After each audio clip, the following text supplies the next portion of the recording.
Desenvolvimento tecnológico. Falta emprego, sobra trabalho.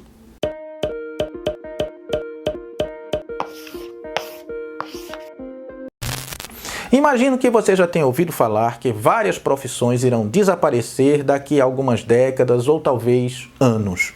Sou capaz de apostar que rapidamente você faria até uma lista com algumas dessas profissões, indo do caixa do supermercado até o cobrador do ônibus. Cobrador não, o motorista, os carros autônomos já estão por aí, não é? É claro que mercado, indústria, avanço tecnológico tem tudo a ver com isso.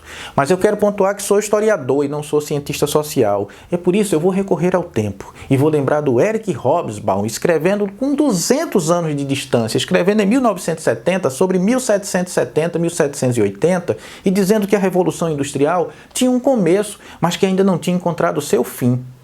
Não sei se o Hobsbawm diria o mesmo hoje, se olharia essa transformação tecnológica como um mero prolongamento da Revolução Industrial. Mas eu sei que o século XVIII, esse século tão importante para a Era das Revoluções, é o século do Iluminismo, é o século de Jean-Jacques Rousseau. E Rousseau, já naquele tempo, tinha desconfiança com o avanço da ciência.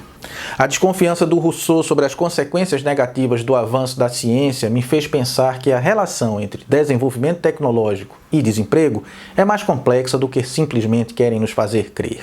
Essa relação, de fato, existe, porém parece mais consequência do que causa. Subjacente a ela está a velha concentração de renda associada a uma nova mentalidade que vai dando adeus ao proletariado, como disse André Gorz em sua controversa tese sobre a capacidade de luta dos trabalhadores. Ao mesmo tempo que se fala de fim do emprego via tecnologia, vemos notícias de pessoas desistindo dos empregos que têm e que haverá apagão de profissionais no futuro como professores. Por que as pessoas desistem dos empregos que têm?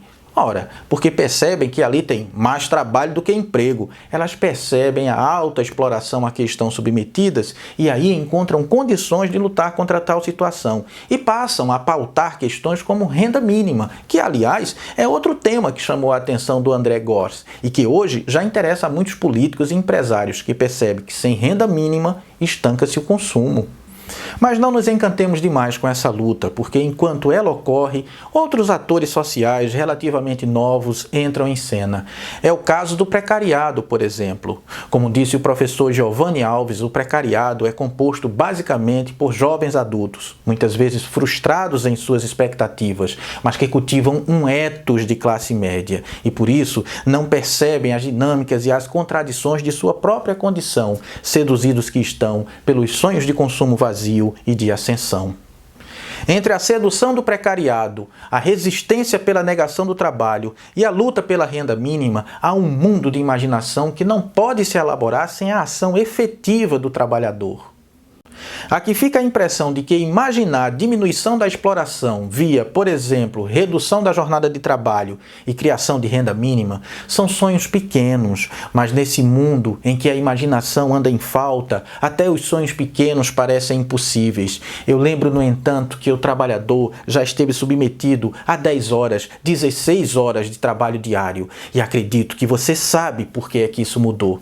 Mas óbvio, isto é apenas uma impressão.